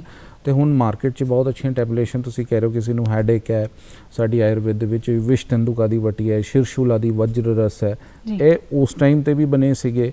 ਹੋਰ ਵੀ ਤੁਸੀਂ ਮੋਡਰੇਸ਼ਨ ਕਰਕੇ ਤੁਸੀਂ ਆਪਣੇ ਤਰੀਕੇ ਨਾਲ ਐਕਸਟ੍ਰੈਕਟ ਕਰਕੇ ਜਿਹੜੇ ਕਿ ਪੇਨ ਕਿਲਰਸ ਹੈ, ਜਿਹੜੇ ਵੇਦਨਾ ਸਥਾਪਕ ਦਰਵ ਸਾਡੇ ਹੈ, ਉਹਨਾਂ ਦੇ ਐਕਸਟ੍ਰੈਕਟ ਕੱਢ ਕੇ ਤੁਸੀਂ ਟੈਬਲੇਟ ਫਾਰਮੇਸ਼ਨ ਕਰ ਸਕਦੇ ਹੋ। ਮਾਈਗ੍ਰੇਨ ਦੀ ਪ੍ਰੋਬਲਮ ਹੈ, ਬੜੀ ਅੱਛੀ ਮੈਡੀਸਨ ਹੈ, ਇੱਕ ਮੈਂਟੇਟ ਆਉਂਦੀ ਹੈਗੀ ਹੈ ਆਯੁਰਵੇਦ 'ਚ, ਹੋਰ ਮੇਧਾਵਟੀ ਹੈ, ਠੀਕ ਹੈ। ਇਸ ਤਰ੍ਹਾਂ ਦੀਆਂ ਜਿਹੜੀਆਂ ਆਯੁਰਵੈਦਿਕ ਟੈਬਲੇਟਸ ਹੈ ਜਿਹੜੀਆਂ ਕਿ ਐਕਸਟ੍ਰੈਕਟ ਬੇਸ ਫਾਰਮੇਸ਼ਨ ਹੈਗੀਆਂ ਨੇ, ਉਹਨਾਂ ਨੂੰ ਅਸੀਂ ਕਹਾਂਗੇ ਤਾਂ ਸਾਨੂੰ 3-4 ਘੰਟਿਆਂ ਦੇ ਵਿੱਚ ਬੜੇ ਆਰਾਮ ਨਾਲ ਤੁਸੀਂ ਰਾਤ ਨੂੰ ਖਾਓਗੇ, ਸਵੇਰ ਤੱਕ ਤੁਹਾਡੀ ਹੈਡੇਕ ਜਿਹੜੀ ਹੈ ਬਿਲਕੁਲ ਠੀਕ ਹੋ ਜਾਏਗੀ, ਠੀਕ ਹੈ। ਸੋ ਇਹ ਸਮਾਧਾਨ ਹੈ। ਪਰ ਕਿਉਂਕਿ ਆਯੁਰਵੇਦ ਦੋਨੋਂ ਰੋਗ ਕਰਦਾ, ਵੈਸੇ ਤਾਂ ਸਾਦੇ ਵੀ ਅਸਾਦੇ ਉਹਦੇ 'ਤੇ ਆ ਗਿਆ। ਕ੍ਰੋਨਿਕ ਇਲਨੈਸਿਸ ਦੇ ਵਿੱਚ ਫਿਰ ਸਾਨੂੰ ਥੋੜ੍ਹਾ ਜਿਹਾ ਪੇਸ਼ੈਂਸ ਰੱਖਣੀ ਪੈਂਦੀ ਹੈ, ਉਹਦੇ ਵਿੱਚ ਅਸੀਂ ਦੋਨੋਂ ਟਰੀਟਮੈਂਟਸ ਇਕੱਠੀਆਂ ਦਿੰਦੇ ਹਾਂ ਕਿ ਥੋੜ੍ਹੀ ਇਮੀਡੀਏਟਲੀ ਇਫੈਕਟ ਵੀ ਹੋ ਜਾਏ, ਸਿੰਪਟੋਮੈਟਿਕਲੀ ਵੀ ਉਸ ਨੂੰ ਠੀਕ ਕਰ ਸਕੀਏ, ਪਲੱਸ ਉਹਨੂੰ ਅੰਦਰੋਂ ਜਿਹੜਾ ਠੀਕ ਕਰਨਾ ਸ਼ੁਰੂ ਕਰੀਏ ਉਸ ਬਿਮਾਰੀ। ਅਤੇ ਜਦੋਂ ਅਸੀਂ ਕਿਸੇ ਬਿਮਾਰੀ ਦੀ ਗੱਲ ਕਰਦੇ ਹਾਂ ਅਤੇ ਉਹਦੇ ਵਿੱਚ ਅਸੀਂ ਇਹ ਵੇਖਦੇ ਹਾਂ ਵੀ ਇਹਨੂੰ ਅਸੀਂ ਜੜੋਂ ਖ਼ਤਮ ਕਰਨਾ ਹੈ। ਹੁਣ ਥੋੜ੍ਹੀ ਦੇਰ ਵਾਸਤੇ ਆਰਾਮ ਜਿਹੜਾ ਚਾਹੀਦਾ, ਅੱਜ ਗੋਲੀ ਖਾ ਲਈ, ਕੱਲ ਕੰਮ ਤੇ ਚਲੇ ਗਏ, 2 ਦਿਨ ਠੀਕ ਰਹੇ, ਤੀਜੇ ਦਿਨ ਫਿਰ ਉਹੀ ਹਾਲਾਤ ਨੇ, ਫਿਰ 2 ਦਿਨ ਆਰਾਮ ਆ ਗਿਆ, ਫਿਰ ਇਹੀ ਪ੍ਰੋਬਲਮ ਹੈ। ਤੇ ਉਹਦਾ ਜਿਹੜਾ ਹੈ ਨਾ ਇੱਕ ਸੁਚਾਰੂ, ਇੱਕ ਕਾਰਗਰ ਇਲਾਜ ਵੀ ਚਾਹੀਦਾ, ਕਿਉਂਕਿ ਹੁਣ ਜਿਹੜੀ ਜ਼ਿੰਦਗੀ ਹੈ ਭੱਜ ਦੌੜ ਤੋਂ ਇਲਾਵਾ ਕੁਝ ਨਹੀਂ ਰਹਿ ਗਈ। ਉਹਦੇ ਵਿੱਚ ਵੀ ਇਨਸਾਨ ਇਹ ਚਾਹੁੰਦਾ ਹੈ ਵੀ ਜਿਹੜੀ ਵੀ ਮੇਰੇ ਕੋਲ ਇਸ ਵੇਲੇ ਜ਼ਿੰਦਗੀ ਹੈ ਨਾ, ਘੱਟੋ ਘੱਟ ਮੈਂ ਇੱਕ ਚੰਗੇ ਸਿਹਤ ਦੇ ਨਾਲ ਤਾਂ ਬਿਤਾਵਾਂ। ਤੇ ਉਹਦੇ ਵਿੱਚ ਨੁਕਸਾਨ ਤਾਂ ਅਸੀਂ ਆਪਣਾ ਘਰ ਬੈਠੇ ਹਾਂ। ਜੇ ਹਰ ਚੀਜ਼ ਤੇਜ਼ ਆ, ਤੇਜ਼ ਕੰਮ ਕਰਨਾ, ਫਟਾਫਟ ਕੰਮ ਕਰਨਾ, ਫਟਾਫਟ ਖਾਣਾ ਖਾਣਾ, ਫਟਾਫਟ ਬਣਾਉਣਾ, ਤੇ ਜਿਹੜੀ ਫਟਾਫਟ ਆ ਨਾ, ਇਹਨੇ ਸਾਡੇ ਅੰਦਰ ਖਰਾਬੀਆਂ ਵੀ ਫਟਾਫਟ ਕਰਤੀਆਂ। ਤੇ ਉਹਦਾ ਇਲਾਜ ਜਿਹੜਾ ਹੈ ਇਹ ਆਯੁਰਵੇਦ ਦੇ ਵਿੱਚ ਖਾਸ ਤੌਰ ਦੇ ਉੱਤੇ, ਜੇ ਅਸੀਂ ਤੁਸੀਂ ਵਾਤ ਪਿੱਤ ਕਫ ਦੀ ਗੱਲ ਕੀਤੀ, ਇਹਦੇ ਤੋਂ ਨਿਕਲੀਆਂ ਚੀਜ਼ਾਂ, ਸਾਡਾ ਜਿਹੜਾ ਡਾਈਜੈਸ਼ਨ ਹੈ, ਜਿਹੜੀ ਸਾਡੀ ਪਾਚਨ ਕਿਰਿਆ ਹੈ, ਇਹਦੇ ਨਾਲ ਕਹਿੰਦੇ ਕਿ ਸਾਡੀਆਂ ਸਾਰੀਆਂ ਚੀਜ਼ਾਂ ਜੁੜੀਆਂ ਨੇ, ਤੇ ਇਹਦੇ ਵਿੱਚੋਂ ਹੀ ਸਾਰੀਆਂ ਬਿਮਾਰੀਆਂ ਨਿਕਲੀਆਂ ਨੇ। ਬਿਲਕੁਲ ਠੀਕ ਹੈ। ਤੇ ਉਹ ਖਾਣਾ ਹੀ ਸਾਡਾ ਦਰੁਸਤ ਨਹੀਂ ਹੈ। ਤੇ ਇੱਥੇ ਥੋੜ੍ਹਾ ਜਿਹਾ ਤੁਹਾਡੇ ਕੋਲੋਂ ਜ਼ਰੂਰ ਜਾਣਨਾ ਚਾਹਾਂਗੇ ਕਿ ਪਹਿਲਾਂ ਲੋਕ ਮੋਟਾ ਅਨਾਜ ਖਾਂਦੇ ਸੀ, ਉਹਨਾਂ ਚੀਜ਼ਾਂ ਵਾਲੇ ਪਾਸੇ ਲੋਕਾਂ ਦਾ ਰੁਝਾਨ ਹੁਣ ਹੋ ਰਿਹਾ, ਕਿੰਨਾ ਜ਼ਰੂਰੀ ਹੈ ਵਾਪਸ ਉਹਨਾਂ ਚੀਜ਼ਾਂ ਵੱਲ ਆਉਣਾ, ਤੇ ਕਿਉਂ ਜ਼ਰੂਰੀ ਹੈ? ਬਿਲਕੁਲ ਸਹੀ ਗੱਲ ਹੈ ਮੈਮ। ਦੇਖੋ, ਜੋ ਅਸੀਂ ਅੱਜ ਕੱਲ੍ਹ ਖਾ ਰਹੇ ਹਾਂ ਫਾਸਟ ਫੂਡ ਹੈ, ਠੀਕ ਹੈ, ਕਿਉਂ? ਦੇਖੋ, ਸਾਰੇ ਪੁਰਾਣੀਆਂ ਗੱਲਾਂ ਤੇ ਫੇਰ ਆ ਰਹੇ ਨੇ। ਫਾਸਟ ਫੂਡ ਜਿਹੜਾ ਹੈ ਉਹ ਟੋਟਲੀ ਸਾਡੀ ਜਿਹੜੀ ਫਿਰ ਉੱਥੇ ਹੀ ਵਾਲੀ ਗੱਲ ਹੈ ਕਿ ਜਠ ਰਾਗਨੀ ਜਿਹੜੀ ਸਾਡੀ ਜਿਹੜੀ ਹੈ ਨਾ ਮੈਟਾਬੋਲਿਜ਼ਮ, ਫਾਸਟ ਫੂਡ ਜਿਹੜਾ ਹੈ ਜੋ ਵੀ ਬਣ ਰਿਹਾ ਉਹ ਸਾਡੀ ਸਿੱਧੀ ਡਿਸਟਰਬ ਕਰਦਾ ਸਾਡੀ ਮੈਟਾਬੋਲਿਜ਼ਮ ਦੇ, ਠੀਕ ਹੈ ਨਾ। ਹੁਣ ਅਗਰ ਤੁਸੀਂ ਵਾਤ ਪਿੱਤ ਕਫ ਦੀ ਤੁਸੀਂ ਗੱਲ ਕੀਤੀ ਹੈ, ਉਹਦਾ ਪਿੱਛੇ ਬੇਸ ਹੈਗਾ ਪੰਚ ਭੌਤਿਕ ਸੰਗਠਨ, ਠੀਕ ਹੈ ਨਾ। ਪੰਚ ਭੌਤਿਕ ਉਹੀ ਸਾਡੇ 5 ਐਲੀਮੈਂਟਸ ਹੈ, ਵਾਯੂ, ਆਕਾਸ਼, ਵਾਯੂ, ਅਗਨੀ, ਪ੍ਰਿਥਵੀ, ਜਲ, ਠੀਕ ਹੈ ਨਾ। ਇਸੇ ਤਰ੍ਹਾਂ ਹੀ ਨੇਚਰ ਵੀ ਹੈ ਵਾਤ ਪਿੱਤ ਕਫ। ਕੋਈ ਪਰਸਨ ਵਾਤਿਕ ਹੈ, ਕੋਈ ਪੈਤਿਕ ਹੈ, ਕੋਈ ਕਫਜ ਹੈ, ਉਹਦੀ ਨੇਚਰ ਜਿਸ ਤਰ੍ਹਾਂ ਦੀ ਬਣੀ ਹੈਗੀ ਹੈ, ਠੀਕ ਹੈ ਨਾ। ਤੇ ਅਸੀਂ ਕੀ ਕਰਨਾ ਹੈਗਾ, ਅਸੀਂ ਉਹਦੀ ਜਿਹੜੀ ਨੇਚਰ ਦੇ ਅਕੋਰਡਿੰਗਲੀ ਉਹਨੂੰ ਅਸੀਂ ਡਾਈਟ ਜਿਹੜੀ ਹੈ ਅਸੀਂ ਐਡਵਾਈਜ਼ ਕਰਦੇ ਹੈਗੇ, ਠੀਕ ਹੈ ਨਾ। ਤੇ ਕੌਨਸੈਪਟ ਪਿੱਛੇ ਇਹੀ ਕਿ ਮੈਟਾਬੋਲਿਜ਼ਮ, ਉਹਦਾ ਮੈਟਾਬੋਲਿਜ਼ਮ ਜੇ ਠੀਕ ਰਹੇਗਾ, ਫਾਸਟ ਦੇਖੋ ਹੁਣ ਅੱਜ ਕੱਲ੍ਹ ਕਈ ਪੇਸ਼ੈਂਟਸ ਸਾਡੇ ਕੋਲੋਂ ਆਉਂਦੇ ਨੇ ਜਿਹੜੇ ਕਿ ਬਹੁਤ ਸਾਰੀਆਂ ਮੈਡੀਸਨ ਇਮੀਡੀਏਟਲੀ ਠੀਕ ਕਰਨ ਵਾਸਤੇ ਕਰ ਰਹੇ ਆ, ਖਾ ਰਹੇ ਨੇ। ਉਹ ਕਹਿੰਦੇ ਡਾਕਟਰ ਸਾਹਿਬ ਅਸੀਂ ਇਹ ਤਾਂ ਖਾ ਹੀ ਰਹੇ ਹਾਂ ਅਤੇ ਸਾਨੂੰ ਕਿਸ ਤਰ੍ਹਾਂ ਆਪਾਂ ਠੀਕ ਹੋਵਾਂਗੇ? ਅਤੇ ਅਸੀਂ ਉਹਨੂੰ ਐਡਵਾਈਸ ਕਰਦੇ ਹਾਂ ਕਿ ਜੋ ਤੁਸੀਂ ਇਸ ਵੇਲੇ ਖਾ ਰਹੇ ਹੋ, ਜੋ ਤੁਸੀਂ ਹੁਣੇ ਕੁਐਸਚਨ ਮੈਨੂੰ ਪੁੱਛਿਆ ਕਿ ਅਸੀਂ ਖਾ ਰਹੇ ਹਾਂ, ਉਹਨੂੰ ਖਾਂਦੇ ਰਹੋ, ਉਹਨੂੰ ਛੱਡੋ ਨਾ। ਅਸੀਂ ਨਾਲ ਉਹਨੂੰ ਆਪਾਂ ਆਯੁਰਵੈਦਿਕ ਮੈਡੀਸਨ ਜਿਹੜੀ ਹੈ ਉਹ ਦੇਣੀ ਹੈ, ਐਜ਼ ਅ ਸਪੋਰਟਿਵ ਮੈਡੀਸਨ ਉਹਨੂੰ ਦੇਣਾ ਸ਼ੁਰੂ ਕਰਦੇ ਹਾਂ। ਧੀਰੇ ਧੀਰੇ ਜਦੋਂ ਸਪੋਰਟਿਵ ਮੈਡੀਸਨ, ਦੇਖੋ Ayurveda is science of life ਹੈ ਜੀ, ਇਕੱਲਾ ਟਰੀਟਮੈਂਟ ਨਹੀਂ ਹੈ, ਠੀਕ ਹੈ ਨਾ। ਸਪੋਰਟਿਵ ਮੈਡੀਸਨ ਦਾ ਮਤਲਬ ਹੈ ਪਲੱਸ ਉਹਨੂੰ ਜਿਹੜੀ ਅਸੀਂ ਡਾਈਟ ਦਿੰਦੇ ਹਾਂ, ਡਾਈਟ ਦੇਣ ਦਾ ਮਤਲਬ ਇਹੀ ਹੁੰਦਾ ਹੈ ਕਿ ਹੌਲੀ ਹੌਲੀ ਜਿਹੜੀ ਉਹ ਅੰਦਰ ਜਿਹੜੀ ਪੈਥੋਜੈਨੇਸਿਸ ਇੰਨੇ ਸਾਲਾਂ ਦੀ ਇਕੱਠੀ ਹੋਈ ਹੈ ਉਹ ਹੌਲੀ ਹੌਲੀ ਦਰੁਸਤ ਹੋਣੀ ਸ਼ੁਰੂ ਹੋਵੇ। ਅਤੇ ਜਿਹੜੀ ਆਪਾਂ ਇਮੀਡੀਏਟ ਦੇਖੋ ਪੈਥੀਆਂ ਸਾਰੀਆਂ ਵਧੀਆ ਨੇ, ਠੀਕ ਹੈ, ਇਮੀਡੀਏਟ ਵੀ ਸਾਨੂੰ ਚਾਹੀਦਾ, ਜਦੋਂ ਹੁਣ ਤੁਸੀਂ ਕਿਹਾ ਕਿ ਇਮੀਡੀਏਟ ਇੰਨੀ ਫਾਸਟ ਲਾਈਫ ਹੈ ਤੇ ਉਹਦੇ ਵਾਸਤੇ ਠੀਕ ਹੋਣ ਲਈ ਅਗਰ ਇੱਕ ਪੇਨ ਕਿਲਰ ਖਾਣਾ ਹੈ ਜਾਂ ਕੋਈ ਚੀਜ਼ ਇਮੀਡੀਏਟਲੀ ਠੀਕ ਕਰਨਾ ਤੇ ਬਿਲਕੁਲ ਕਰ ਲੈਣਾ ਚਾਹੀਦਾ। ਠੀਕ ਹੈ, ਆਯੁਰਵੇਦ ਦੇ ਵਿੱਚ ਵੀ ਇਨੋਵੇਸ਼ਨਸ ਹੋ ਰਹੀਆਂ ਕਿ ਇਸ ਤਰ੍ਹਾਂ ਦੀਆਂ ਮੈਡੀਸਿਨਸ ਆਉਣ ਜਿਹੜੀਆਂ ਕਿ ਇਮੀਡੀਏਟਲੀ ਐਕਟ ਕਰਨ ਸਿੰਪਟੋਮੈਟਿਕਲੀ, ਲੇਕਿਨ ਨਾਲ ਜਿਹੜਾ ਹੈ ਅਸੀਂ ਉਹਨੂੰ ਸਪੋਰਟਿਵ ਮੈਡੀਸਿਨ ਦੇ ਕੇ ਉਹ ਦੂਰ ਕਰਾਂਗੇ, ਪਲੱਸ ਜਿਹੜਾ ਹੈ ਨਾਲ ਥੋੜੀ ਜੀ ਫਾਸਟ ਐਕਟਿੰਗ ਮੈਡੀਸਿਨ ਵੀ ਦਿੰਦੇ ਆ ਤਾਂ ਕਿ ਅੱਜ ਕੱਲ੍ਹ ਦੇ ਮਾਹੌਲ ਦੇ ਅਕੋਰਡਿੰਗਲੀ ਜਿੱਦਾਂ ਇੰਨਾ ਸਟ੍ਰੈਸ ਹੈ, ਪਰ ਆਪਾਂ ਨੂੰ ਇਸ ਸਟ੍ਰੈਸ ਤੋਂ ਵੀ ਦੂਰ ਜਾਣਾ ਚਾਹੀਦਾ, ਉਹਦੇ ਲਈ ਵੀ ਸਾਨੂੰ ਹੱਲ ਕੱਢਣੇ ਚਾਹੀਦੇ। ਤੇ ਹੁਣ ਅਗਲਾ ਜਿਹੜਾ ਨਾ ਇਸ ਪਾਸੇ ਆਵਾਂਗੇ, ਪ੍ਰੋਗਰਾਮ ਗੱਲਾਂ ਤੇ ਗੀਤ ਹੈ ਤੇ ਇਸ ਵੇਲੇ ਤੁਹਾਨੂੰ ਤੇ ਦਰਸ਼ਕਾਂ ਨੂੰ ਇੱਕ ਗੀਤ ਦੇ ਨਾਲ ਜੋੜਦੇ ਹਾਂ ਜੀ, ਵਾਪਸ ਫਿਰ ਆਪਣੀ ਚਰਚਾ ਨੂੰ ਗੀਤ ਤੋਂ ਬਾਅਦ ਜਾਰੀ ਕਰਾਂਗੇ। ਆਓ ਵੇਖਦੇ ਹਾਂ ਗੀਤ। ਮਾਰੋ ਕੁੜੀਓ ਆਪਣਾ ਰੂਪ ਸ਼ਿੰਗਾਰੋ, ਮੁੰਡਿਓ ਡੰਡ ਬੈਠਕਾਂ ਮਾਰੋ ਕੁੜੀਓ ਆਪਣਾ ਰੂਪ ਸ਼ਿੰਗਾਰੋ, ਸਿਰ ਤੋਂ ਸੁਸਤੀ ਪਰਾਂ ਉਤਾਰੋ, ਤੁਹਾਨੂੰ ਕੀ ਮਜਬੂਰੀ ਏ, ਭਲ ਕੀ ਮਜਬੂਰੀ ਏ, ਬਾਕੀ ਦੇ ਕੰਮ ਬਾਅਦ ਚ ਪਹਿਲਾਂ, ਓਏ ਬਾਕੀ ਦੇ ਕੰਮ ਬਾਅਦ ਚ ਪਹਿਲਾਂ ਸਿਹਤ ਜ਼ਰੂਰੀ ਏ, ਓ ਬਾਕੀ ਦੇ ਕੰਮ ਬਾਅਦ ਚ ਪਹਿਲਾਂ ਹੈਲਥ ਜ਼ਰੂਰੀ ਏ।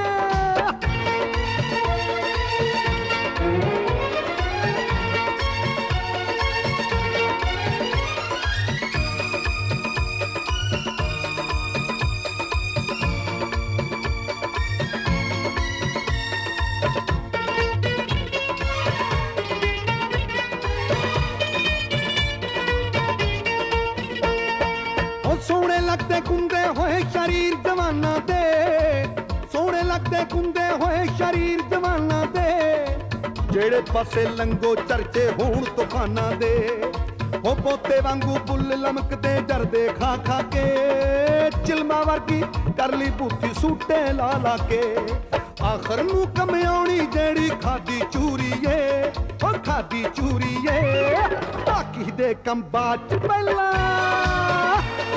ਬਾਕੀ ਦੇ ਕੰਮ ਬਾਅਦ ਚ ਪਹਿਲਾਂ ਸਿਹਤ ਜ਼ਰੂਰੀ ਏ, ਉਹ ਬਾਕੀ ਦੇ ਕੰਮ ਬਾਅਦ ਪਹਿਲਾਂ ਨੋ ਸਮੋਕਿੰਗ ਪਲੀਜ਼।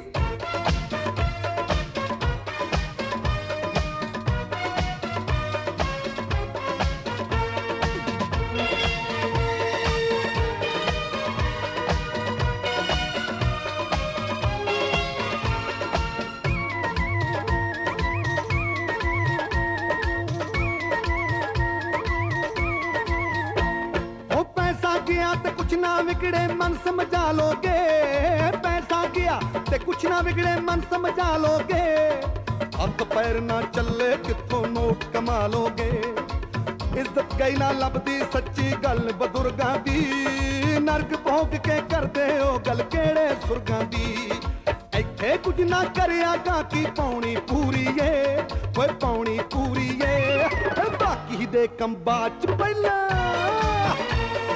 ਬਾਕੀ ਦੇ ਕੰਮ ਬਾਅਦ ਚ ਲਾਲਾ ਸਿਹਤ ਜ਼ਰੂਰੀ ਏ, ਉਹ ਬਾਕੀ ਦੇ ਕੰਮ ਬਾਅਦ ਚ ਲਾਲਾ ਸਿਹਤ ਜ਼ਰੂਰੀ ਏ। ਹਾਂਜੀ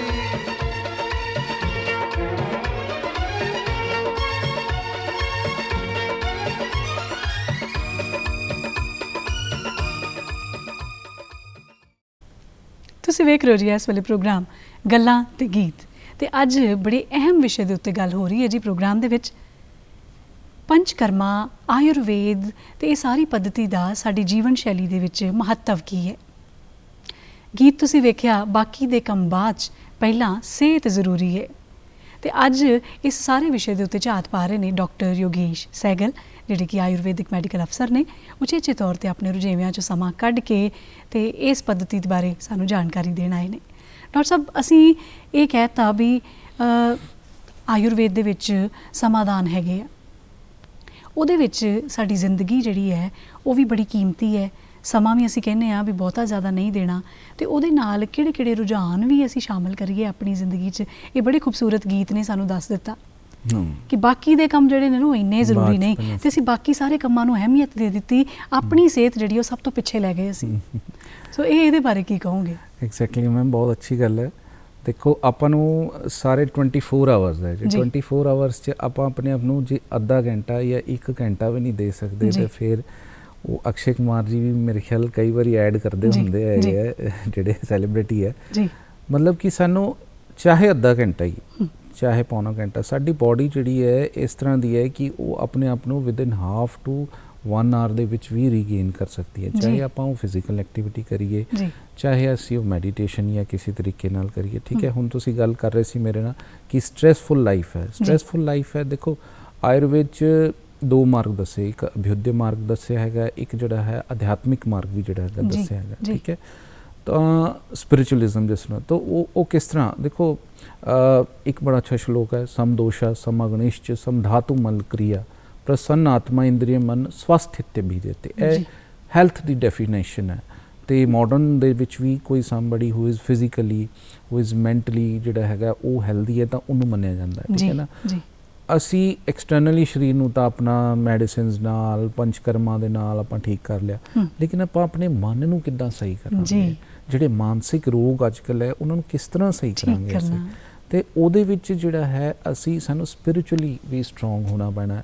ਉਹਦੇ ਲਈ ਜਿਹੜਾ ਮਾਰਗ ਹੈ ਮੈਡੀਟੇਸ਼ਨ ਮਾਰਗ ਜਿਹੜਾ ਹੈ ਬਹੁਤ ਅੱਛਾ ਹੈ, ਯੋਗਾ ਹੈ, ਪ੍ਰਾਣਾਯਾਮ ਹੈ, ਜਿਹਦੇ ਵਿੱਚ ਐਕਸਰਸਾਈਜ਼ ਜਿਹੜੀਆਂ ਸਾਹ ਦੇ ਉੱਤੇ ਐਕਸਰਸਾਈਜ਼ ਆਪਾਂ ਕਰਦੇ ਹਾਂ, ਉਹਦੇ ਵੱਲ ਜਾਵਾਂਗੇ ਜਦੋਂ ਅਸੀਂ, ਤੇ ਅਸੀਂ ਪ੍ਰੈਜ਼ੈਂਟ ਸਿਚੁਏਸ਼ਨ 'ਚ ਰਹਿਣ ਦੇ ਵਿੱਚ ਹੋਵਾਂਗੇ, ਕੋਸ਼ਿਸ਼ ਕਰਾਂਗੇ। ਅਸੀਂ ਸਾਨੂੰ ਸਟ੍ਰੈਸ 'ਚ ਕੀ ਹੁੰਦਾ, ਸਟ੍ਰੈਸ 'ਚ either we go to the past, ਆਪਣੀਆਂ ਪੁਰਾਣੀਆਂ ਗੱਲਾਂ ਬਾਰੇ ਸੋਚੀ ਜਾਵਾਂਗੇ, ਜਾਂ ਫਿਊਚਰ ਕਿਸ ਤਰ੍ਹਾਂ ਦਾ ਹੋਏਗਾ, ਤੇ ਅਸੀਂ ਕਦੇ ਵੀ ਉਸ ਪਲ ਨੂੰ, ਉਸ ਪ੍ਰੈਜ਼ੈਂਸ ਨੂੰ ਕਦੇ ਵੀ ਆਪਾਂ ਉਸ ਨੂੰ ਇੰਜੋਏ ਨਹੀਂ ਕਰਦੇ ਉਸ ਮੋਮੈਂਟ ਨੂੰ। ਠੀਕ ਹੈ ਨਾ, ਤਾਂ ਉਹਦੇ ਵਾਸਤੇ ਕੀ ਹੈ, ਸਾਨੂੰ ਯੋਗਾ, ਮੈਡੀਟੇਸ਼ਨ, ਪ੍ਰਾਣਾਯਾਮ, ਇੱਦਾਂ ਦੀਆਂ ਚੀਜ਼ਾਂ ਵੱਲ ਜਾਣਾ ਹੈ। ਆਪਣੇ ਆਪ ਨੂੰ ਡੇਲੀ ਅੱਧਾ ਘੰਟਾ ਦੇਣਾ ਹੈ, ਮੈਡੀਟੇਸ਼ਨ ਕਰਨੀ ਹੈ।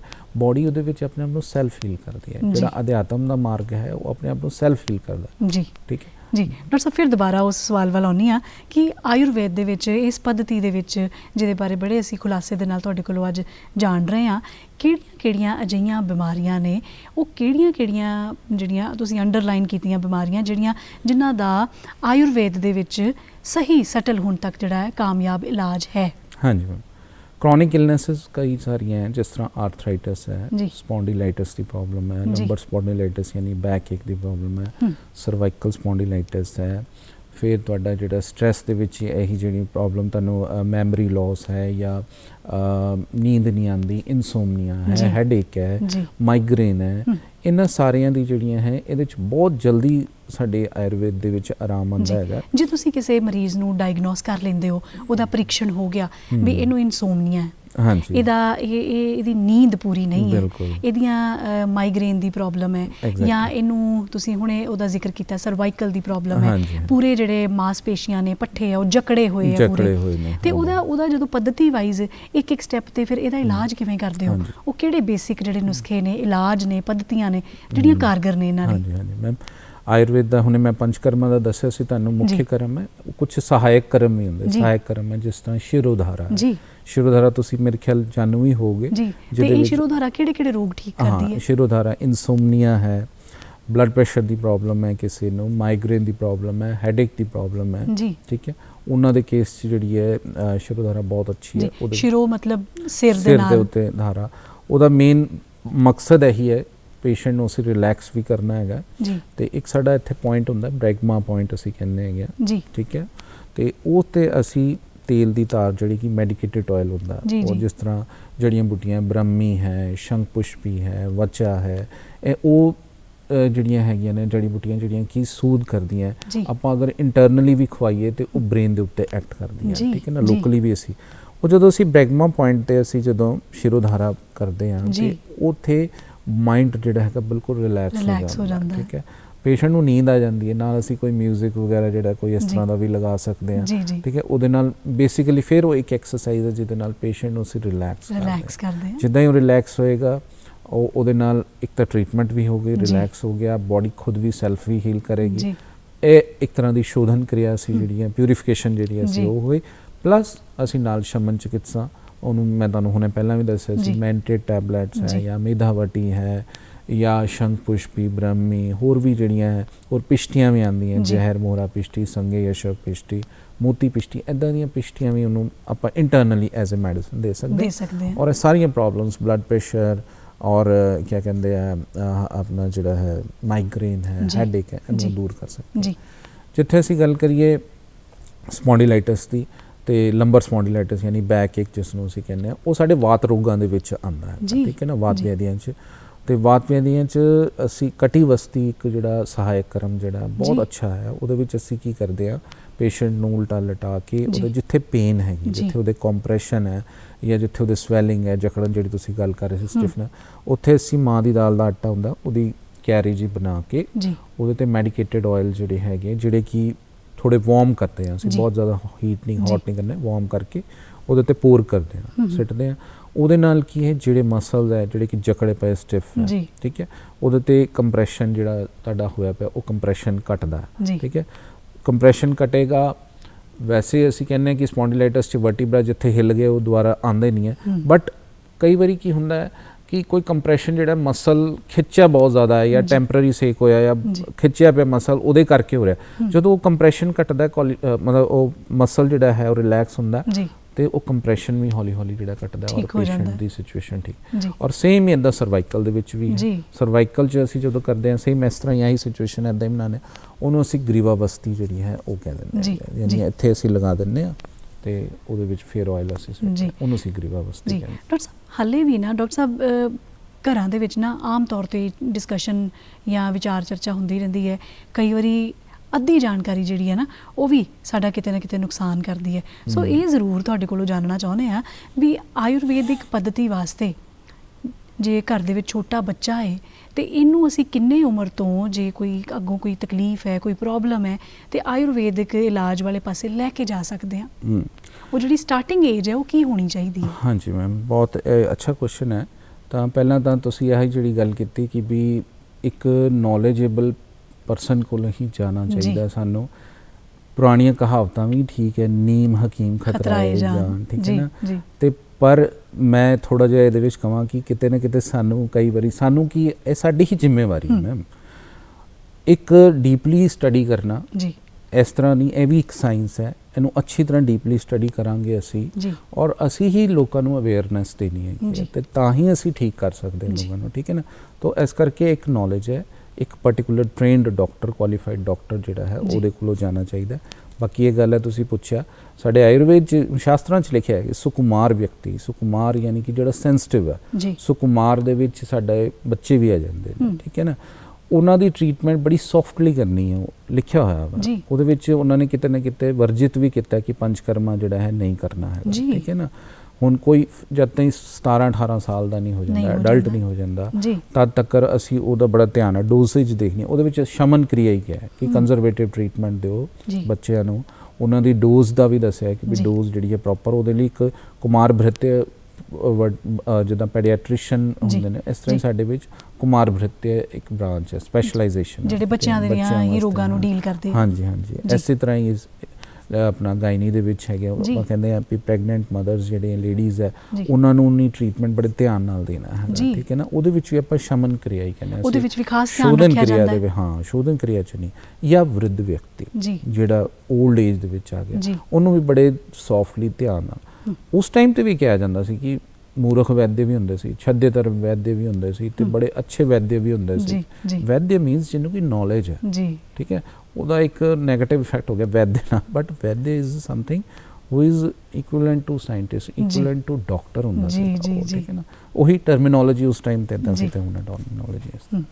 ਤੇ ਅਸੀਂ ਇਹਨੂੰ ਕਹਿੰਦੇ ਆ ਕਿ ਹਰ ਬਿਮਾਰੀ ਦਾ, ਤੁਹਾਡੀਆਂ ਗੱਲਾਂ ਤੋਂ ਇਹ ਪੁਸ਼ਟੀ ਹੋ ਗਈ ਕਿ ਕੁਝ ਅਜਿਹੀਆਂ ਕਰੋਨਿਕ ਜਿਹੜੀਆਂ ਨੇ ਜਿਹਨੂੰ ਅਸੀਂ ਕਹਿ ਦਿੰਦੇ ਹਾਂ ਕਿ ਲਾ ਇਲਾਜ ਭਿਆਨਕ ਨੇ, ਤੇ ਇਹਨਾਂ ਚੀਜ਼ਾਂ ਦਾ ਵੀ ਇਲਾਜ ਹੁਣ ਥੋੜ੍ਹਾ ਜਿਹਾ ਧਿਆਨ ਜਿਹੜਾ ਉਹ ਪੀਰੀਅਡ ਆਇਆ ਸਾਡੀ ਸਾਰਿਆਂ ਦੀ ਜ਼ਿੰਦਗੀ 'ਚ ਜਿਹਨੇ ਸਾਨੂੰ ਅੰਦਰ ਵਾੜ ਕੇ ਰੱਖਿਆ, ਕਰੋਨਾ, ਉਹਦੇ ਵਿੱਚ ਵੀ ਆਯੁਰਵੇਦ ਨੇ ਬੜੀ ਵੱਡੀ ਭੂਮਿਕਾ ਨਿਭਾਈ। ਘਰ ਘਰ ਦੇ ਅੰਦਰ ਇੱਕ ਇੱਕ ਵੈਦ ਜਿਹੜਾ ਹੈ ਉਹ ਪਲਾਂਟ ਕੀਤਾ, ਜਿਨ੍ਹਾਂ ਨੇ ਪੜ੍ਹ ਕੇ, ਕਿਤੋਂ ਜਾਣ ਕੇ, ਆਪਣੀ ਥੋੜ੍ਹੀ ਬਹੁਤੀ ਸੂਝ-ਬੂਝ ਦੇ ਨਾਲ, ਆਪਣੀ ਨੌਲੇਜ ਦੇ ਨਾਲ ਉਹ ਜਿਹੜੀਆਂ ਦਵਾਈਆਂ ਬਣੀਆਂ, ਹੋਮਮੇਡ ਰੈਮਡੀਜ਼ ਬਣੀਆਂ, ਨੁਸਖੇ ਬਣੇ, ਕਾੜੇ ਬਣੇ, ਤੇ ਉਹਨਾਂ ਨੇ ਵੀ ਸਾਨੂੰ ਬਹੁਤ ਨਿਜਾਤ ਦਿਵਾਇਆ ਉਸ ਚੀਜ਼ ਤੋਂ। ਬਿਲਕੁਲ ਠੀਕ ਹੈ ਮੈਮ। ਦੇਖੋ ਕੋਰੋਨਾ ਆਇਆ ਤੇ ਇਸ ਤਰ੍ਹਾਂ ਦੀ ਚੀਜ਼ ਆਈ ਕਿ ਕੋਈ ਮੈਡੀਸਿਨ ਨਹੀਂ ਤੁਸੀਂ ਖਾ ਸਕਦੇ, ਸਿਰਫ ਇਲਾਵਾ ਇੱਕ ਪੈਰਾਸੀਟਾਮੋਲ ਜਿਹੜਾ ਐਂਟੀਬਾਇਓਟਿਕਸ ਵੀ ਸਭ ਕੁਝ ਕਰਕੇ ਦੇਖ ਲਿਆ, ਨਹੀਂ ਅਸਰ ਹੋਇਆ। ਤਾਂ ਬੇਸਿਕ ਕਨਸੈਪਟ ਪਿੱਛੇ ਉਹਦੇ ਆਈ ਸੀ ਕਿ ਸਾਡੀ ਜਿਹੜੀ ਹੈ ਇਮਿਊਨਿਟੀ ਲੈਵਲ ਕੀ ਹੈ ਨਾ, ਤੇ ਓਜ ਜਿਹਨੂੰ ਅਸੀਂ ਆਪਣਾ ਆਯੁਰਵੇਦ 'ਚ ਮੰਨਦੇ ਹਾਂ ਓਜ, ਠੀਕ ਹੈ ਨਾ। ਤਾਂ ਜੇ ਸਾਡਾ ਇਮਿਊਨਿਟੀ ਲੈਵਲ ਬਹੁਤ ਅੱਛਾ ਹੋਏਗਾ ਕੋਈ ਵੀ ਬੈਕਟੀਰੀਆ ਹੋਏ, ਕੋਈ ਵੀ ਵਾਇਰਸ ਹੋਏ, ਜਿਹੜਾ ਉਹ ਬੋਡੀ ਨੂੰ ਟੱਚ ਹੀ ਨਹੀਂ ਕਰ ਸਕਦਾ ਜੇ ਸਾਡੀ ਬੋਡੀ ਹੀ ਅੰਦਰੋਂ ਇੰਨੀ ਸਟਰੋਂਗ ਹੋਏ। ਜੀ ਜੀ। ਤੇ ਫਿਰ ਉਹੀ ਕਨਸੈਪਟ ਆਯੁਰਵੇਦ ਦਾ ਤਾਂ ਕਨਸੈਪਟ ਹੈ ਹੀ ਹੈ ਕਿ ਆਪਣੀ ਬੋਡੀ ਨੂੰ, ਬੋਡੀ ਇਮਿਊਨਿਟੀ ਜਿਹੜੀ ਹੈ ਆਪਣੇ ਸਾਰੀਆਂ ਧਾਤੂਆਂ ਨੂੰ ਮੈਕਸਿਮਮ ਬੈਸਟ ਰੱਖੇ, ਓਜ ਜਿਹੜਾ ਵਧੇ ਤੇ ਉਹ ਬਿਮਾਰੀ ਜਿਹੜੀ ਹੈ ਅੰਦਰ ਐਂਟਰ ਨਾ ਕਰੇ। ਉਹਦੇ ਵਿੱਚ ਕੁਝ ਕਾੜੇ ਸੀਗੇ ਜਿਹੜੇ ਬਣਾਏ ਗਏ ਹਰਬਸ ਦੇ, ਜਿਹੜੇ ਕਿ ਅਸੀਂ ਸੁਣਦੇ ਵੀ ਹਾਂ। ਅਦਰਕ ਹੈ, ਛੋਟੀ ਇਲਾਇਚੀ ਹੈ, ਮੋਟੀ ਇਲਾਇਚੀ ਹੈ, ਤੁਸੀਂ ਆਪਣਾ ਤੁਲਸੀ ਹੈ, ਉਹਨਾਂ ਦੇ ਕਾੜੇ ਬਣਾਏ ਜਾਂਦੇ ਸੀ। ਬੇਸਿਕ ਕਨਸੈਪਟ ਉਹਨਾਂ ਦਾ ਪਿੱਛੇ ਇਹੀ ਸੀ ਕਿ ਇਹ ਜਿਹੜੀਆਂ ਚੀਜ਼ਾਂ, ਆਹ ਜਿਹੜੀਆਂ ਹਰਬਸ ਹੈ, ਪੇਸ਼ੈਂਟ ਦੀ ਬੋਡੀ ਦੀ ਇਮਿਊਨਿਟੀ ਨੂੰ ਜਿਹੜੀਆਂ ਵਧਾਉਂਦੀਆਂ ਨੇ। ਤੇ ਅਸੀਂ ਕੰਮ ਕਰਦੇ ਰਹੇ ਹਾਂ। ਅਸੀਂ ਦੇਖਿਆ, ਤੁਸੀਂ ਅਗਰ ਗਵਰਨਮੈਂਟ ਦੇ ਵੀ ਦੇਖੋਗੇ, ਜਿਹਨੂੰ ਵੀ ਕੋਵਿਡ ਹੁੰਦਾ ਸੀ, ਉਹਨੂੰ ਜਦੋਂ ਕੁਆਰੰਟਾਈਨ ਪੀਰੀਅਡ ਦੇ ਵਿੱਚ ਰੱਖਦੇ ਸੀ, ਉਹਨੂੰ ਇੱਕ ਕਿੱਟ ਦਿੰਦੇ ਹੁੰਦੇ ਸੀਗੇ ਨਾਲ। ਪੰਜਾਬ ਦੇ ਵਿੱਚ ਵੀ ਕਿੱਟ ਮਿਲਦੀ ਸੀਗੀ।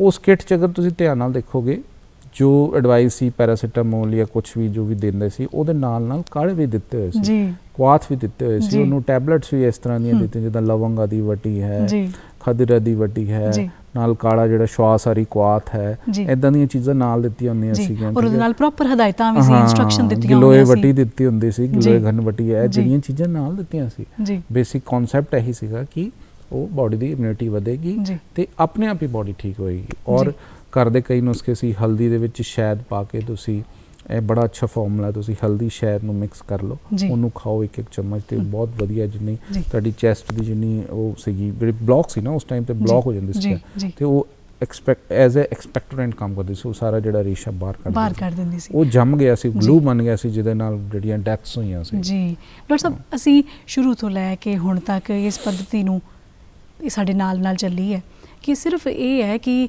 ਸਾਨੂੰ ਫਟਾਫਟ ਫੌਰੀ ਇਲਾਜ ਵਾਸਤੇ ਸਾਨੂੰ ਇੱਧਰ ਉੱਧਰ ਜਾਣਾ ਪਿਆ ਜਾਂ ਕੁਛ, ਤੇ ਹੁਣ ਇੱਕ ਸੁਨੇਹੇ ਦੇ ਤੌਰ ਦੇ ਉੱਤੇ ਕਿ ਇਹ ਆਯੁਰਵੈਦਿਕ ਜਿਹੜੀ ਪੱਧਤੀ ਹੈ, ਇਹਦੇ ਜਿਹੜੀਆਂ ਅੱਗੋਂ ਜਿਹੜੀਆਂ ਇਹਦੀਆਂ ਸ਼ਾਖਾਵਾਂ ਨੇ, ਇਹ ਸਾਡੇ ਲਈ ਬਹੁਤ ਲਾਭਦਾਇਕ ਨੇ, ਤੇ ਹਰ ਮਨੁੱਖ ਨੂੰ ਕਿਤੇ ਨਾ ਕਿਤੇ ਇਹ ਸੋਚ ਕੇ ਪਰਤਣਾ ਚਾਹੀਦਾ ਇਹਦੇ ਵੱਲ। ਬਿਲਕੁਲ ਮੈਮ, ਇਹ ਮੈਂ ਇਹਦੇ ਵਿੱਚ ਜਾਂਦੇ ਤੁਹਾਡੇ ਕੋਲੋਂ ਜਾਣਨਾ ਹੈ। ਜਿੱਦਾਂ ਹੁਣ ਚਾਈਨਾ ਦੇ ਵਿੱਚ ਤੁਸੀਂ ਦੇਖੋਗੇ ਨਾ, ਇੱਕ ਹਰਬ ਸੀਗੀ, ਉਹਨਾਂ ਤੋਂ ਉਹਨਾਂ ਨੇ ਫੈਲਸਿਗੋ ਦਾ ਇੰਜੈਕਸ਼ਨ ਬਣਾਤਾ ਸੀਗਾ ਜੀ। ਉਹ ਫੈਲਸਿਗੋ ਦਾ ਇੰਜੈਕਸ਼ਨ ਅੱਜ ਕੱਲ੍ਹ ਵੀ ICU ਦੇ ਵਿੱਚ ਯੂਜ਼ ਹੁੰਦਾ ਵਾ ਜੀ, ਠੀਕ ਹੈ, ਤਾਂ ਕਿ ਜਿਹੜਾ ਜਿਹਨੂੰ ਕਿ ਮਲੇਰੀਆ ਹੋ ਜਾਂਦਾ ਤੇ ਇਮੀਡੀਏਟਲੀ ਬਹੁਤ ਹਾਈ ਫੀਵਰ ਹੈ, ਉਹਨੂੰ ਡਾਊਨ ਕਰਨ ਲਈ ਅੱਜ ਕੱਲ੍ਹ ਯੂਜ਼ ਕਰਦੇ ਹਾਂ ਆਪਾਂ ਜੀ, ਠੀਕ ਹੈ, ICUs ਦੇ ਵਿੱਚ।